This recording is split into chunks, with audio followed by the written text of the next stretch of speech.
لیکن اس کے علاوہ معین شخص ہوگا دجال.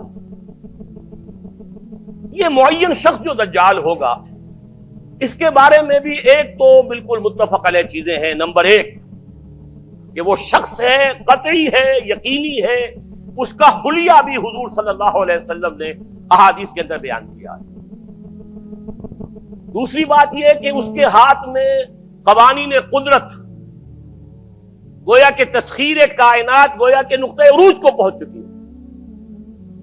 تمام اختیارات الہی تقریباً اس کے ہاتھ میں آ چکے ہوں. جو بڑے سے بڑے معجزے اللہ تعالیٰ نے نبیوں کو دیے ہیں وہ معجزے کر کے دکھائے گا. وہ مردہ کو زندہ کرے گا،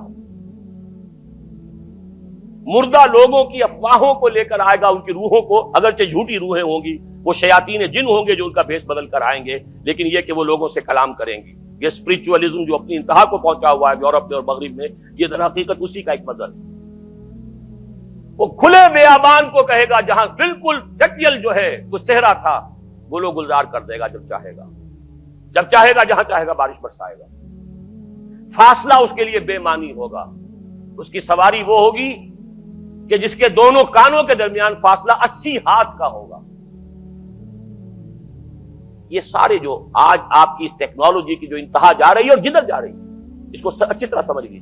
آج سے 100 سال پہلے شاید انسان ان چیزوں کا تصور نہ کر سکتا. وہ کوئی سواری ایسی بھی ہو سکتی ہے جس کے دو کانوں کے درمیان کا فاصلہ جو ہے وہ 80 ہاتھ کا ہو. آپ کے یہ سارے جیٹس جو ہیں وہ کیا ہیں؟ ان کے رڈارز جو لگے ہوئے ہیں، دونوں کان ہیں ان کے. اس کا ایک قدم اگر مدینے میں ہوگا تو دوسرا بیت المقدس میں ہوگا. اس کی آواز پوری دنیا میں سنی جائے گی. سنی جا رہی ہے کہ نہیں؟ یہ ساری قدرت، ساری قوتیں، تسخیر کائنات کلیتاً ایک آدمی کو چیر کر دو ٹکڑے کرے گا، دونوں ٹکڑوں کو علیحدہ کرے گا، ان کے درمیان چلے گا اور پھر ان دونوں کو جوڑے گا اور کھڑا کر دے گا. احادیث میں ساری موجود ہے. سرجری جدھر جا رہی ہے کوئی عجب نہیں کہ وہاں تک آدمی پہنچ جائے. فریز کر کے تو یہ معاملہ اب ہو ہی سکتا ہے، لیکن یہ کہ ابھی اگلا اور قدم کیا ہوگا کچھ نہیں کہہ سکتے. یہ چیزیں تو ہیں متفق علیہ. البتہ کچھ معاملات کے اندر احادیث میں کچھ اختلاف پایا جاتا ہے اور یہ مشکلات الحدیث میں سے. اور میں بھی چونکہ اس مسئلے میں اب تک بھی اسی درجے میں، ابھی قطعیت کے ساتھ میں کوئی بات نہیں کہہ پا رہا ہوں، لیکن اب چونکہ گمان غالب کے درجے میں ایک رائے تک پہنچ چکا ہوں، اس لیے میں نے آج اس بات کو آپ تک پہنچانے کے لیے یہ عنوان اختیار کیا. اس لیے کہ حدیث میں جو آتی ہے تفاصیل اس سے معلوم ہوتا ہے کہ یہ دجال دو دجل کرے گا. یا تو وہ دو دجل کرنے والے دو دجال علیحدہ ہیں، یا یہ دونوں دجل کرنے والا شخص ایک ہی ہے. بس یہ مسئلہ ہے کہ جو آج تک مجھ سے حل نہیں ہوا تھا، اب تک کہنا چاہیے آج تک نہیں. اور یہ اس میں علماء سے بھی گفتگو ہوئی ہے، اور جن لوگوں نے اس مفہوم موضوعات پر اپنا وقت لگایا ہے ان سے بھی گفتگویں ہوئی ہیں، تو وہ بھی اس مسئلے کو حل کرنے سے تاحال قاصر رہے. لیکن یہ کہ اب میری رائے یہ ہے کہ یہ دو شخص ہیں علیحدہ علیحدہ، واللہ عالم. لیکن ایک رائے تک میں پہنچ چکا ہوں، اس لیے وہ رائے آپ کے سامنے رکھ رہا ہوں، اور آپ کے ذریعے سے وہ آگے بھی پھیلے گی تو اہل علم کے ساتھ جو ہے اس معاملے کے اندر تبادلہ خیالات کی بھی نوبت آئے گی انشاءاللہ.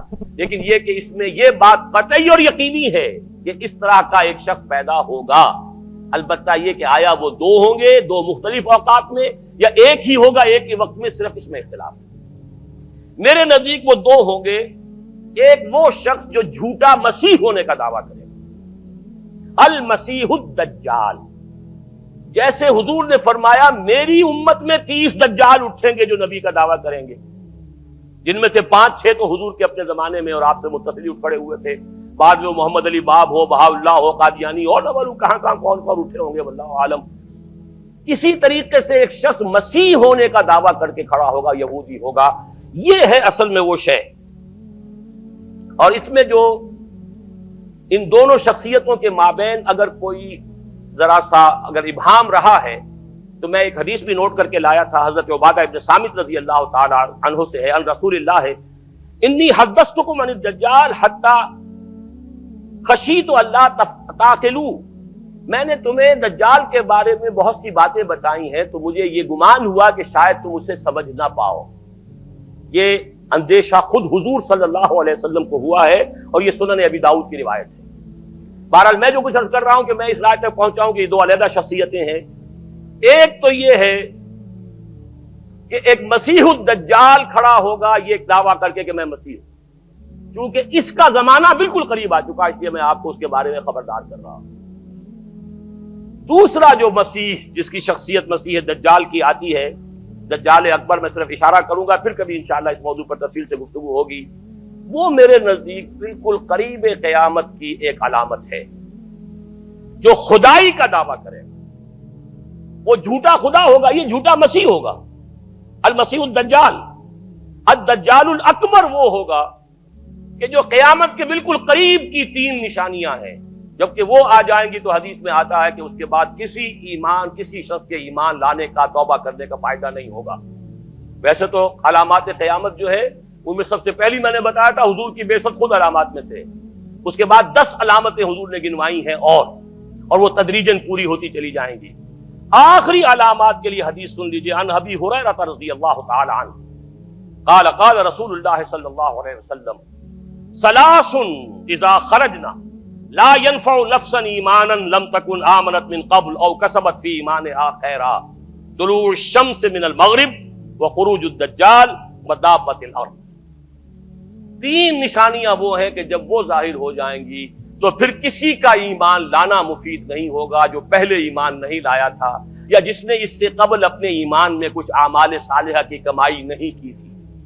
یعنی گویا کہ توبہ کا دروازہ بند ہو جائے گا۔ جیسے جب موت کے آثار شروع ہو جاتے ہیں تو توبہ کا دروازہ انسان کے لیے بند۔ اب جب موت کے آثار شروع ہو گئے اب توبہ کرنا فائدہ نہیں، اس سے پہلے توبہ کا دروازہ کھلا ہوا۔ معلوم یغرغر، جبکہ وہ موت کے آثار شروع ہو جاتے ہیں، گھنگرو بولنا شروع ہو جاتا ہے، معلوم ہوتا ہے کہ اب جا رہا ہے، اب توبہ بیکار۔ اسی طریقے سے پوری نوع انسانی کے لیے توبہ کا دروازہ بند ہوگا ایک وقت میں آ کر کہ اب کسی کے لیے توبہ نہیں، ایمان نہیں، اور اس کے لیے 3 علامتیں بیان ہوئی ہیں، یہ بھی مسلم شریف کی روایت ہے۔ آپ نے فرمایا 3 چیزیں وہ ہیں کہ جب وہ ظاہر ہو گئیں تو پھر کسی کا ایمان لانا جو اس سے پہلے ایمان نہیں لایا تھا، اور اپنے ایمان میں اس نے کچھ اعمال صالحہ کی کمائی نہیں کی تھی، اب قتل مفید نہیں ہوگا اس کے لیے ایمان لانا۔ وہ 3 نشانیاں ہیں، طلوع الشمس من المغرب، سورج مغرب سے طلوع ہوگا۔ نظام شمسی میں کوئی اختلال ایسا ہوگا کہ جس سے سورج بجائے مغرب سے نکلے گا۔ وہ خروج الدجال ودابۃ الارض، ایک زمین سے کوئی چوپایا برآمد ہوگا، بعض احادیث میں آتا ہے کہ مروہ کے قریب سے وہ برآمد ہوگا جو گفتگو کرے گا انسانوں سے۔ یہ بالکل خرق عادت، یعنی وہ چیزیں کہ جن کا کوئی تعلق اب اسباب جو ہے دنیا کے ان سے کوئی تعلق نہیں ہے، کوئی فزیکل لا سے تعلق نہیں ہے، وہ بالکل معجزے ہوں گے، خرق عادت ہوگا۔ اور خروج دجال، وہ دجال جو خدائی کا دعویٰ کرے گا، اور حدیث میں آتا ہے کہ بہت کم لوگ ہوں گے کہ جو اس کے سامنے رک سکیں گے، اکثر و بیشتر جو کمزور ایمان والے لوگ ہوں گے وہ اسے خدا تسلیم کر کے اس کی پرستش شروع کر دیں۔ میرے نزدیک یہ آخری چھلنی ہوگی جو لگائی جائے گی اہل ایمان کو ایک طرف کرنے کی، اور یہ قیامت کی نشانیوں میں سے آخری نشانیوں میں سے ہے۔